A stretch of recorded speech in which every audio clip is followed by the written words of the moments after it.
야고보서를 본문으로 해서 한동안 좀 계속 또 살펴보도록 하겠습니다.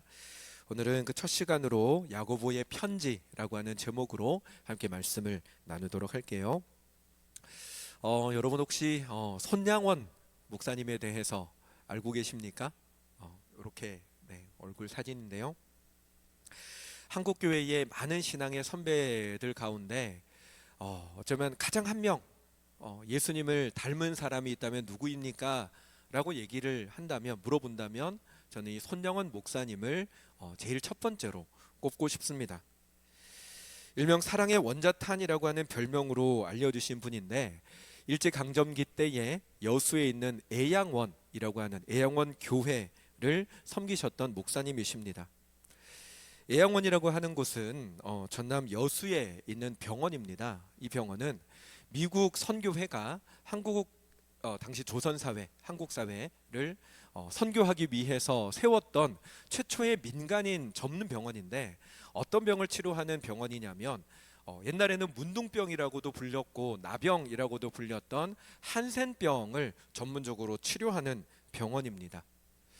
여러분이 문둥병, 한센병이라고 하는 병은요, 인간의 피부나 아니면 그 신경의 말초 신경 부분이 썩어 들어가는 병인데, 더 간단하게 얘기를 하면 산채로 썩어지는 병이라고 생각하시면 됩니다.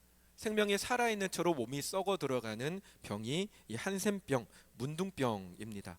현대에는 이 한센병이 극복이 되어진 병이지만 일제시대까지만 하더라도 사실은 이건 하늘이 저주했다라고까지 불려지던 그런 병이었는데, 그래서 뭐 사진에도 여러분 보셨지만 너무나 이 처참한 이 사람의 모습이 처참하게 변하는 그런 병이다 보니까 이 한센병에 걸리면 이 마을에서 살지 못하고 쫓겨나는 지경이 됐었고, 심한 경우에는 맞아 죽는 경우들도 있었다라고 합니다. 그래서 이와 같은 한센병자들을 수용하고 치료하는 병원이 애양원 병원이었고요. 이 애양원 환자들이 모이는 교회가 애양원 교회였었습니다. 그래서 손영원 목사님은 이 교회의 두 번째 조선인 목사님으로 이제 부임을 하셨었죠. 애양원 교회에 부임하셨던 손 목사님은 목회적인 활동에도 참 열심으로 목회를 감당을 하셨지만 그 이상 가도록 전심전력해서 하셨던 사역이 있는데, 그게 바로 이 애양원에 입원해 있는 나병 환자들, 한센병자들을 섬기는 것, 그들을 돌보는 것에 전심전력을 하셨습니다. 그분의 전심이 어느 정도나 대단했냐면, 손 목사님을 보는 모든 사람들이 이 목사님을 통해서 예수님을 보는 것처럼 느꼈다라고 합니다. 손 목사님을 경험했던 당시에 이 사람들이 하는 말이 그는 사람이 아니었다라고까지 이야기할 정도의 모습이었다라고 하는 거죠. 왜냐하면 그분이 보여주셨던 사랑이라고 하는 게 너무나 놀라웠기 때문입니다. 손영원 목사님에 대해서 이런 일화가 있습니다. 애양원 병실 가운데에는 14호실이 있는데요, 이 14호실 병실은 사실은 간호사들도 거의 들어가기 꺼려할 정도로 굉장히 유명한 곳이었다고 합니다. 왜냐하면 이 애양원 14호실에는 나병 환자, 한센병 환자들 가운데에도 극도로 중증 환자들이 수용되어져 있는 병실이었기 때문인데, 일반적으로 나병 자체가 살이 썩어가는 병이기 때문에 고름이 흘러내리는데, 그게 뭐 거의 몸 전체에 일어나다시피 하는 중증 환자들은 몸에서 늘 피고름이 흘러내렸고, 그 몸에서 흘러내렸던 피고름이 14호실 병실 바닥에 흥건할 정도로 고여있기가 일수였다라고 하는 거죠.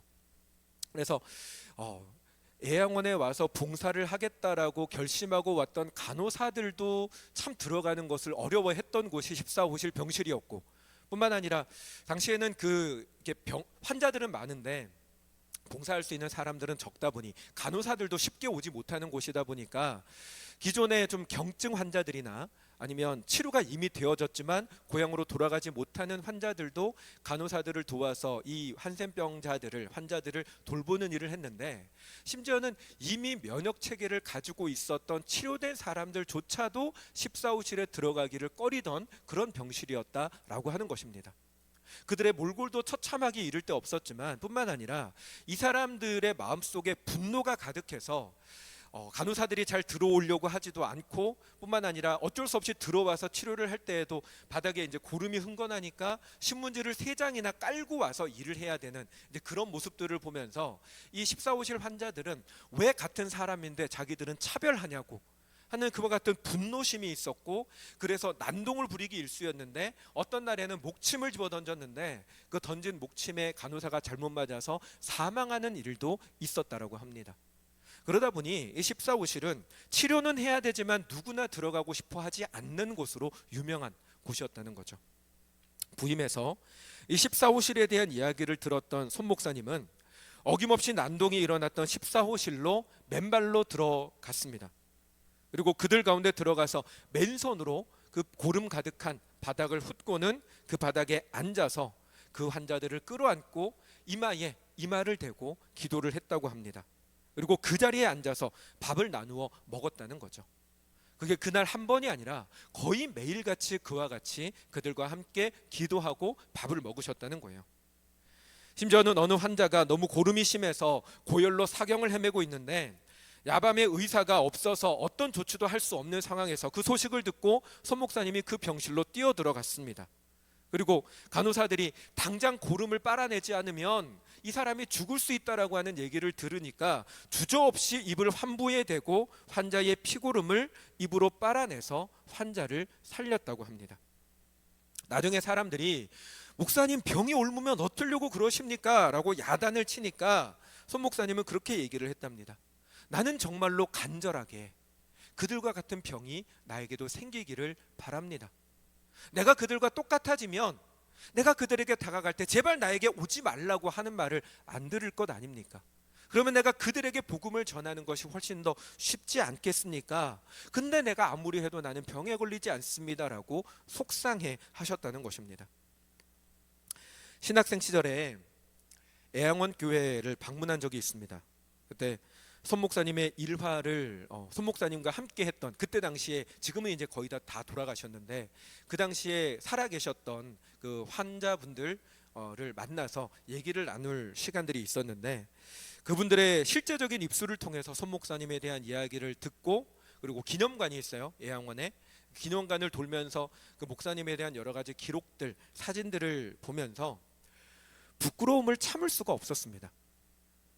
손 목사님의 사진 한 장을 바라보는데, 한번 띄워주시겠어요? 이 사진이었는데, 이 사진을 바라보는데 손 목사님의 얼굴을 쳐다볼 수가 없었어요. 이 사진 속에서 목사님이 그렇게 말하는 것 같았어요. 나는 그렇게 살다가 갔는데 목사를 하겠다고 하는 너는 어떻게 살고 있느냐? 꾸짖는 것 같은 소리가 들려서 이 사진을 차마 바라볼 수가 없었습니다. 여러분, 손영원 목사님의 이야기가 많은 그리스도인들에게 감동을 줍니다. 근데 손 목사님의 이 이야기가 우리들에게 뿐만 아니라 믿는 사람뿐만 아니라 믿지 않는 사람들에게조차 감동을 주는 이야기인데, 그와 같은 감동을 주는 이유가 뭘까요, 여러분?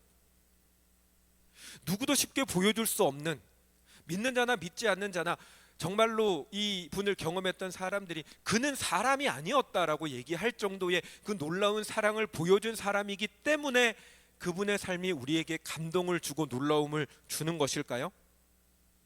물론 여러분, 자신을 헌신해서 누군가를 돕고 섬긴다는 건 정말로 대단한 일입니다.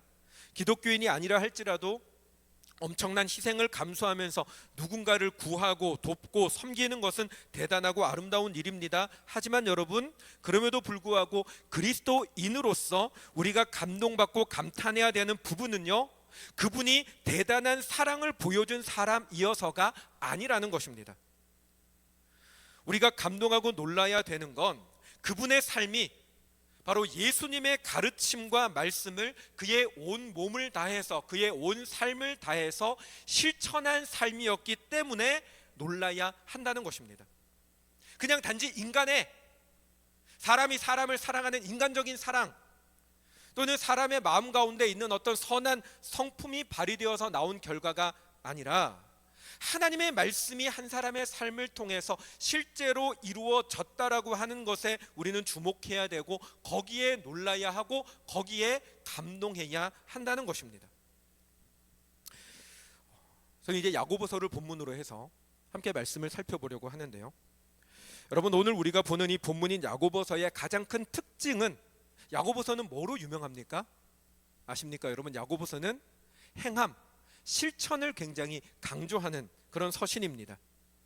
행함을 너무나 중요하게 생각을 해서 야고보서에는 행함이 없는 믿음은 죽은 믿음이다 라고까지 이야기하는 서신이 야고보서인데요. 그런데 이 야고보서가 행함을, 실천을 강조하다 보니까 사람들이 오해를 하는데, 어떤 오해를 하냐면 야고보서는 믿음보다는 행함을 더 중요하게 생각한다라고 하는 오해를 합니다.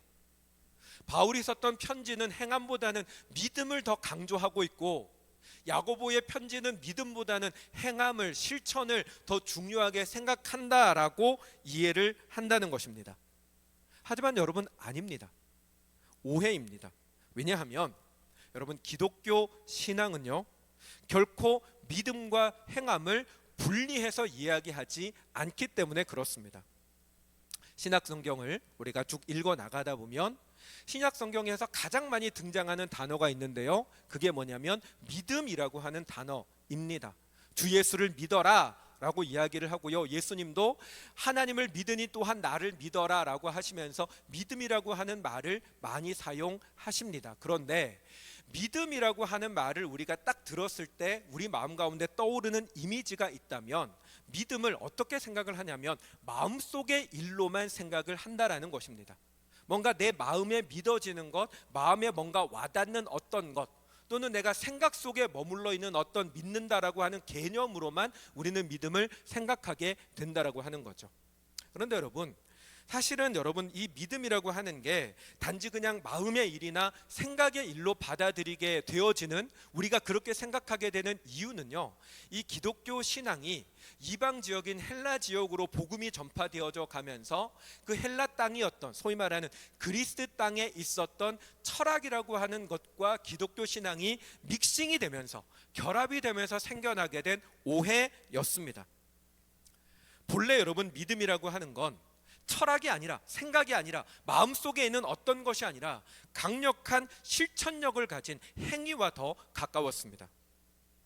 아까 신약에서는 믿음이라고 하는 것을 많이 사용한다라고 말씀을 드렸는데요, 구약에, 우리가 구약을 읽어보게 되면 신약에 못지않게 많이 등장하는 단어가 있습니다.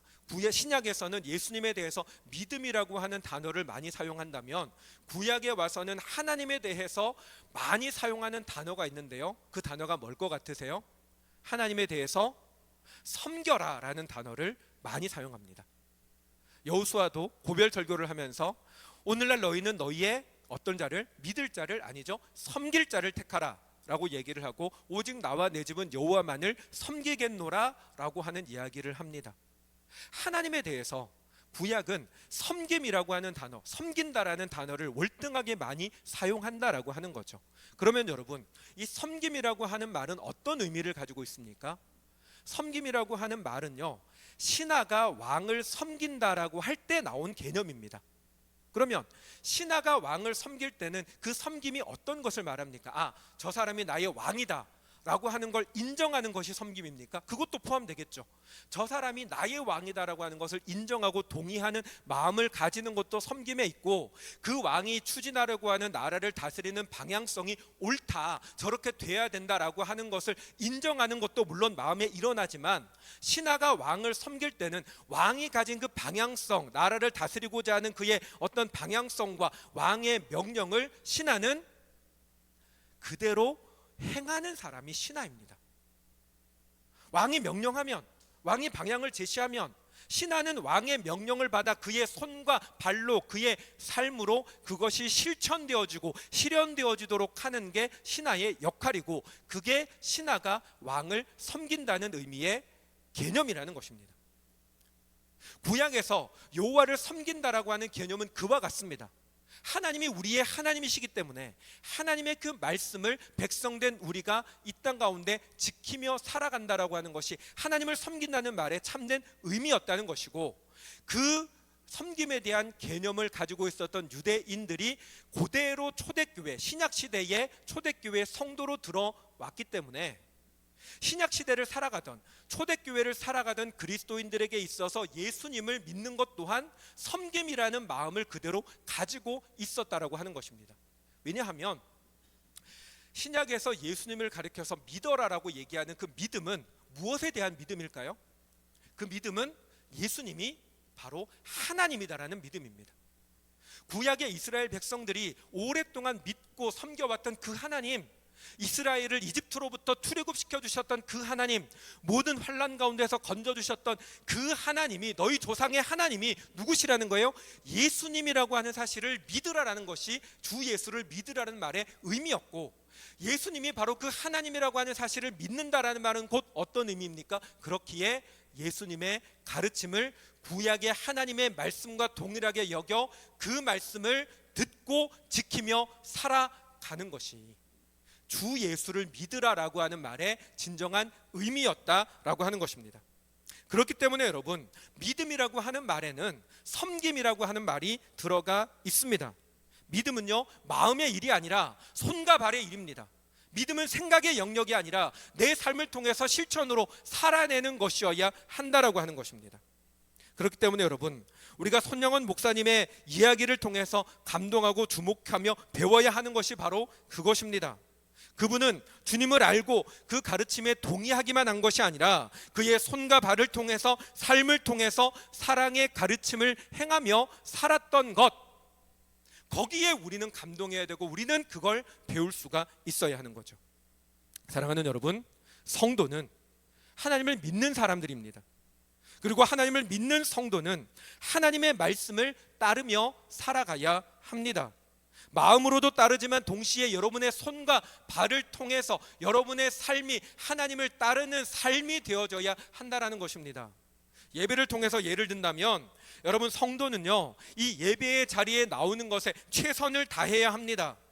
여러분, 예배는 내가 나오고 싶다고 나오고 나오기 싫다고 해서 걸러도 되는 것이 아닙니다. 왜냐하면 예배의 자리는 하나님께서 부르시고 택한 사람들이 나오는 자리이기 때문에 그렇다는 것입니다.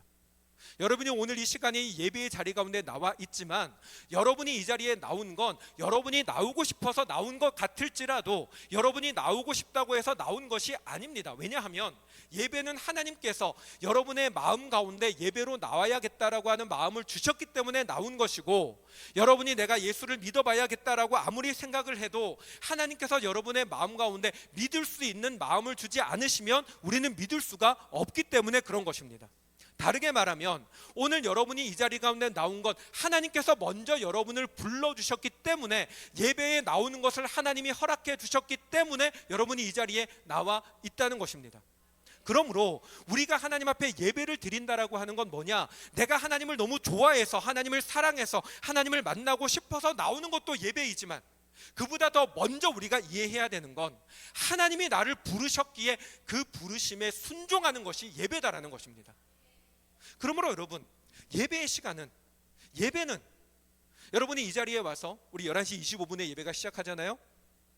11시 25분에 제가 이 자리에 올라와서 함께 기도하겠습니다 라고 할 때부터 예배가 시작이 되는 것이 아니라, 진정한 예배의 시작은 내가 예배를 가야겠다라고 하는 마음을 먹고 예배로 나아가는 그 걸음의 시작이 있는 그 순간부터가 예배의 시작이라는 것입니다. 여러분 가운데 예배로 나가기 싫다고 하는 어떤 마음들, 오늘은 한번 빠져도 되겠지라고 생각하는 그 마음들을 누르고 내 속에 일어나는 그와 같은 유혹들과 맞서서 예배로 가야겠다라고 하는 그 마음을 먹는 그 순간, 그때부터 예배가 시작이 된다는 것입니다. 왜요? 예배는 하나님의 부름에 대한 우리 삶의 실천적인 반응이 예배이기 때문입니다. 뿐만 아니라 여러분, 우리가 고난 가운데 하나님께서 나를 도우신다라고 하는 사실을 우리는 믿어야 합니다. 여러 가지 수많은 인생의 환난 가운데, 고민과 역경 가운데, 마음에 찾아오는 어려움들 가운데에 그럼에도 불구하고 하나님이 나를 분명히 도우시고 함께 하시고 이겨내게 하신다라고 하는 사실을 여러분 믿으시죠? 아멘이 반응이 늦게 나와요. 믿으시죠? 우리는 믿어야 합니다. 그런데 여러분, 그 믿음이라고 하는 것, 내가 믿는다라고 하는 것은, 그 믿음은 가지고 있는데 내 마음 가운데 일어나는 어떤 두려움과 불안의 감정이 나를 지배하도록 내버려 둔다면 그건 믿음이 아니라는 거예요. 삶의 어떤 고난과 역경이 찾아올 때에 그 역경 속에서 내가 휩쓸려서 이리 흔들리고 저리 흔들릴 수 있지만, 그럼에도 불구하고 그 속에서 내가 이리저리 흔들리면서 내 마음이 자꾸만 무너져가고 나의 믿음이 점점 더 사라져가고 내가 세상의 물결에 휩싸여서 이렇게도 흔들리고 저렇게도 흔들리는 대로 내버려 두는 건 믿음이 아니라는 것입니다. 일전에 제가 설교하면서 나 기뻐하리라고 하는 찬양에 잠깐 소개를 했었잖아요. 그 찬양이 뭐 신나서 좋은 게 아니라 저는 그 찬양이 제 가슴 속에 새겨지는 이유는 그 찬양 이전에 나오는 가사 때문입니다.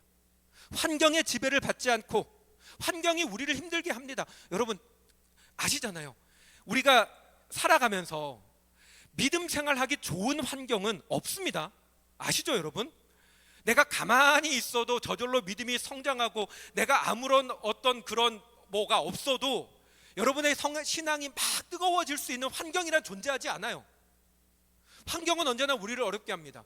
그런데 그 환경의 지배를 받지 않는 것, 내가 느끼는 감정과 생각이 나를 지배하더라도 그 환경과 그 감정과 생각에 마음을 빼앗기지 않는 것, 그걸 위해서 내 입으로 선포하면서 나는 기뻐할 것이라고, 여호와로 말미암아 나는 기뻐할 것이라고 선포하며 기쁨을 애쓰고 수고하는 나의 수고와 실천, 그게 믿음이라는 것입니다.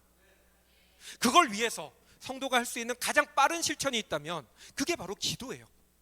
제가 지난 9주 동안에 계속해서 기도를 여러분에게 말씀드렸던 건, 기도라고 하는 건 여러분 하나님의 능력이 우리 가운데 임하도록 하는 무기입니다. 그렇게 우리 또 많이 얘기하잖아요. 기도는 그런 얘기 들어보셨죠? 하늘 보좌를 움직이는 열쇠라고.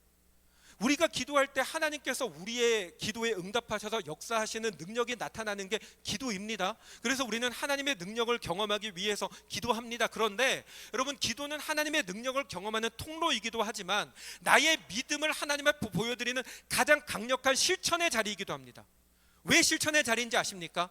마음이 나를 막 두렵게 하는데, 불안하게 하는데 그 두려움과 불안함에 내 마음을 빼앗기지 않고 하나님 앞에서 그 마음을 지키기 위해서 엎드려 기도하는 것이 기도이기 때문입니다. 환경과 상황이 나를 끊임없이 몰아쳐서 정신없이 만드는데 그 몰아치는 환경에 내 마음 빼앗기지 않고 내가 거기에 휩쓸리지 않고 시간을 내고 마음을 내어서 기도하는 자리에 엎드리게 되는 게 기도이기 때문입니다. 내 마음대로 살지 아니하고 내 감정대로 살지 아니하고 하나님께서 나를 주장해 주시기를 소망하며 엎드리는 자리가 기도이기 때문에, 기도는 성도가 그의 믿음, 행함이 있는 믿음을 가장 빠르고 강력하게 실천할 수 있는 수단이 기도라는 것입니다. 사랑하는 여러분, 여러분의 삶이 하나님 앞에 기도로 나아가는 삶이 되시기를 저는 간절히 주님의 이름으로 축원합니다. 뿐만 아니라 오늘 손영원 목사님 이야기도 했지만, 여러분 성도는요 이웃을 향해서 우리의 마음을 다해 사랑해야 합니다. 사랑을 위한 수고를 감당해야 합니다. 물론 손 목사님과 똑같은 모습으로 사랑하라라고 말할 수 없습니다. 오늘 아침에 저희 이제 막내가 PPT 넘기잖아요. 그러니까 본인이 이제 PPT를 보면서 손 목사님 요거를 잠깐 봤어요. 그러면서 웃으면서 하는 말이, 아빠는 저렇게 할 수 있냐고 물어보더라고요. 바로 얘기했어요. 나 못한다고. 서로 솔직하게, 목사지만 손 목사님과 같은 사랑을 저는 보일 수가 없습니다. 사실 그 애양원 거기 갔을 때 너무 창피하고 부끄러워서 사진을 못 봤던 이유가 그 부분 때문이었어요. 나는 저렇게 살 자신이 없어요. 못하겠어요. 근데 여러분, 그와 같은 마음이 우리 가운데 있죠. 당연히 있죠. 우리는 그렇게 할 수 없습니다. 그럼에도 불구하고 그래도 우리는 다른 사람을 품으려고 하는 노력은 우리는 해야 합니다. 나와 맞지 않는 사람이 있더라도 하나님께서 나에게 붙여주신 사람이라면 그 사람을 감당하고 품으려고 하는 노력이 우리 가운데 있어야 한다는 것입니다. 내 생각과 내 감정만 앞세우고 나 중심으로 판단하고 살아가지 않고 그 사람의 입장에서 헤아려 주려고 하는 하나님의 모습을 닮아가려는 노력과 수고가 우리에게 있어야 한다는 것입니다. 종종 말씀드립니다. 하나님은 권위가 가장 높으신 분입니다. 이 세상에 존재하는 그 모든 것들 가운데 가장 높은 권위는 하나님께 있습니다. 믿으시죠 여러분? 그런데 여러분, 그 하나님의 권위의 실체가 어떤 거라고요? 하나님의 권위는 찍어 누르는 권위가 아니에요. 제압하는 권위가 아니에요. 하나님의 권위는 사려 기쁨입니다. 사려 깊다라고 하는 말의 의미는 그렇게 행동할 수밖에 없는 이유와 입장과 상황을 헤아려 주는 것입니다. 우리는 누군가가 내 마음에 들지 않은 행동을 할 때 그렇게 행동하는 그 행동의 모습만 보고 우리는 판단하지만, 하나님은 그 사람이 그렇게 행동하는 이유와 원인을 알아주신다는 거예요. 그게 하나님의 권위고, 우리 하나님은 우리에게 그와 같은 모습을 본받기를 원하십니다. 사랑하는 여러분, 여러분의 이웃들, 여러분을 힘들게 하는 사람들, 여러분을 아프게 하는 사람들, 인간적인 마음으로 하면 정말로 사랑할 수 없고 받아줄 수 없지만, 하나님께서 우리에게 하나님의 그 권위를 가지고 그 사랑을 본받으라고 말씀하셨다면, 그게 하나님의 말씀이라면, 우리는 하나님께서 그 마음 우리에게 주시기를 구하며 엎드리는 사람들이 되어야 할 줄로 믿습니다. 그런데 여러분, 앞에서 말씀드렸던 예배에 대한 것, 사랑에 대한 것, 기도에 대한 것, 이와 같은 것들이 정말 여러분, 우리가 마땅히 그렇게 해야 되는 거지만, 그러나 또한 너무너무나 힘들고 어려운 게 바로 그와 같은 부분들이기도 합니다. 아까도 말씀드린 것처럼 사랑이라고 하는 것, 그와 같은 사랑의 모습을 저는 참 하기가 어렵습니다. 어쩌면 여러분, 하나님이 우리에게 말씀하신 여러 가지 많은 것들 가운데 때로는 어떤 거는 내가 크게 어렵지 않게 감당할 수 있는 것도 있지만, 때로는 어떤 것들은 너무너무 힘들어서 감당할 수 없는 것들도 분명히 있을 것입니다. 어쩌면 그게 훨씬 더 많을 것입니다. 그러나 그렇기 때문에 또한 우리에게 필요한 것이 바로 인내라고 하는 것입니다. 오늘 본문은 야고보서의 첫 시작인데요, 여러분, 야고보서는 야고보의 편지입니다.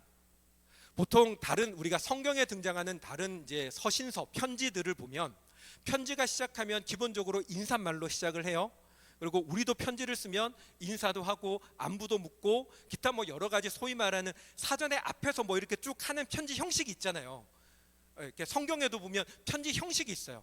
근데 다른 편지 글들과 다르게 야고보서가 가지는 중요한 특징 가운데 하나가 뭐냐면, 인사말 하나 딱 나오고 바로 본론으로 들어갑니다.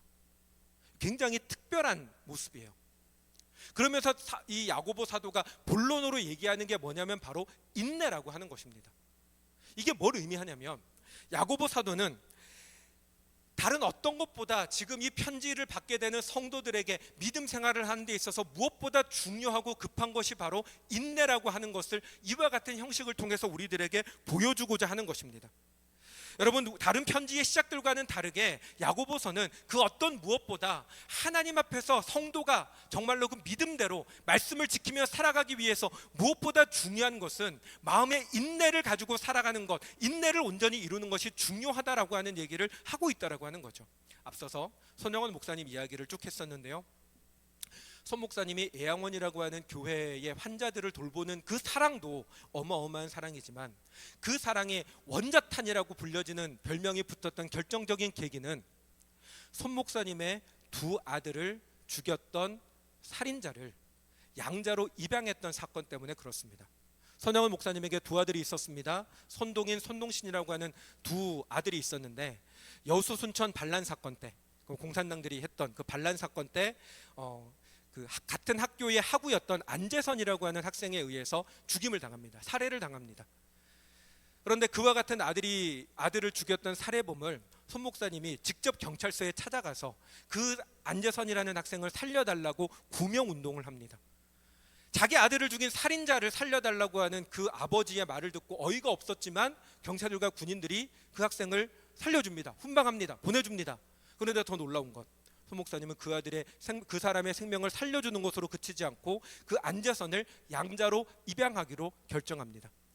이 얘기를 처음 들었을 때 손영원 목사님의 딸 가운데 손동희라고 하는 딸이 있었어요. 그 딸이 아버지한테 하소연을 합니다. 아빠, 아버지, 내 두 오빠, 사랑하는 내 두 오빠를 죽인 이 살인자를 아들로 받아준다는 게 무슨 말입니까? 그 사람 죽이지 않고 살려주는 것만 해도, 용서하는 것만 해도 대단한 사랑인데 왜 꼭 그렇게까지 해야 됩니까? 라고 울면서 아빠에게 원망했다는 거예요. 그때 손 목사님이 그렇게 얘기를 합니다. 얘야, 성경에 뭐라고 되어 있냐? 원수를 사랑하라고 했지 않냐? 용서하는 것만으로는 사랑이 아니야. 이 아이를 내 아들로 받아들이는 게 사랑이야 라고 하면서 정말로 양자로 입양을 했다는 거예요. 그게 이 손동이 나중에 권사님 되셨는데, 이 권사님이 가슴속에 한으로 계속 남아 있었어요. 아빠를 이해할 수가 없었어요. 그런데 어느 날 아빠가 썼던, 이 손 목사님이 순교하시고 난 뒤에 본 건지 아닌지는 제가 확실하지 않은데, 아빠가 쓴 일기장을 봤어요. 그 일기장에는 이런 내용이 있었다고 합니다. 밥을 먹기 위해서 밥상 앞에 그 안재선과 함께 앉을 때마다 가슴속에서 내 아들 살려내라, 내 아들 살려내라 외치고 싶은 순간이 한두 번이 아니었다는 거예요. 그 안재선의 멱살을 움켜잡고 죽은 내 아들 살려내라고 소리치고 싶은 순간이, 감정이 한두 번이 아니었다는 것입니다. 그 마음을 이기게 해달라고, 그 마음을 이기게 해달라고 몸부림치며 기도하는 것이 그 아버지의 모습, 손 목사님의 모습이었다라고 하는 거죠. 여러분, 사람에게, 손 목사님도 사람이었기 때문에 자기 아들을 죽인 그 원수를 양자로 받아들이는 것조차도 사실은 힘든 일이었지만, 그 양자로 받아들인 그 아들을 먹이고 입히고 같은 밥상 앞에서 밥숟가락을 먹어 삼킬 때 내 두 아들은 차듯한 시신이 되어서 땅에 묻혀 있는데 내 아들을 죽인 살인자 입에 밥숟갈 들어가는 것을 볼 때 견딜 수 없는 분노와 원망과 울음이 터져 나왔지만, 하나님의 말씀이기에 사랑하기 위하여 몸부림치며 애를 쓰고 수고하는 인내가 손영환 목사님의 인내의 모습이었다는 것입니다. 사랑하는 여러분, 믿음을 가지고 살아가는 건 단지 여러분 그냥 내 마음이 좋아서 하는 어떤 것이 아닙니다. 우리는 믿음 생활을 해 나아갈 때 반드시 우리의 믿음의 삶에 인내가 필요하다라고 하는 사실을 절대로 잊어서는 안 됩니다. 믿음의 삶은 여러분 내가 하고 싶다고 해서 마음대로 되어지는 것도 아니지만, 하나님께서 나에게 은혜 주지 않으시면 여러분 우리는 절대로 그 믿음을 지켜갈 수가 없습니다. 그러므로 사랑하는 여러분, 여러분의 마음 가운데 하나님께서 인내의 은혜를 주시기를 또한 기도하는 저와 여러분들이 되시기를 주님의 이름으로 축원합니다. 여러분이 믿음의 삶을 위해서, 여러분의 삶이 정말로 하나님이 원하시는 진짜 신앙의 모습으로 살아가기 위해서 여러분 정말로 하나님 앞에 나에게 인내를 달라고, 견딜 수 있는 힘을 달라고, 이겨낼 수 있는 힘을 달라고 또한 기도하는 저와 여러분이 되시기를 주님의 이름으로 축원합니다. 여러분, 신앙의 삶도 때로는 파도와 같은 순간들이 있습니다. 잔잔할 때가 있지만 때로는 파도처럼 경랑이 치는 때도 있습니다. 그렇기 때문에 우리는 우리의 삶이 평탄할 때, 나의 삶의 믿음이 아직은 괜찮을 때 더욱 기도해야 됩니다. 하나님, 나의 삶에 풍파가 찾아올 때, 내 삶에 어려움이 찾아올 때, 내 믿음을 흔들리는 문제들이 찾아올 때 하나님, 나의 마음을 지킬 수 있도록 내게 인내를 달라고, 하나님 인내를 온전히 이루는, 끝까지 인내하는, 여러분 인내를 온전히 이룬다라고 하는 그 말은요, 끝까지 인내한다는 걸 말합니다. 환경과 상황이 내가 기대하는 것만큼 바뀌지 않아도, 여러분 그렇잖아요. 여러분들이 기도하지만, 믿음을 가지고 버티고 있지만 여전히 끝날 것 같지 않은 순간들이 계속해서 이어지고 있을 때, 그럼에도 불구하고 끝까지 그와 같은 것들을 참고 견디며 믿음을 포기하지 않는 것이 인내를 온전히 이루는 것이고, 우리가 그 인내를 온전히 이룰 때 이룰 수 있는 힘도 하나님이 주시지만, 주님과 함께 그 인내를 이루며 나아갈 때 하나님의 역사가 반드시 우리 가운데 이루어지게 될 줄로 믿습니다. 사랑하는 여러분, 인내를 온전히 이루는 저와 여러분이 되시기를 주님의 이름으로 축원합니다. 그 인내를 온전히 이루기 위하여 하나님의 은혜를 구하며 더 엎드리는, 하나님 내 힘으로는 온전한 인내를 이룰 수 없습니다, 하나님 나를 불쌍히 여겨 주시옵소서 기도하며 나아가는 우리 모두가 되기를 주님의 이름으로 축원합니다. 아멘.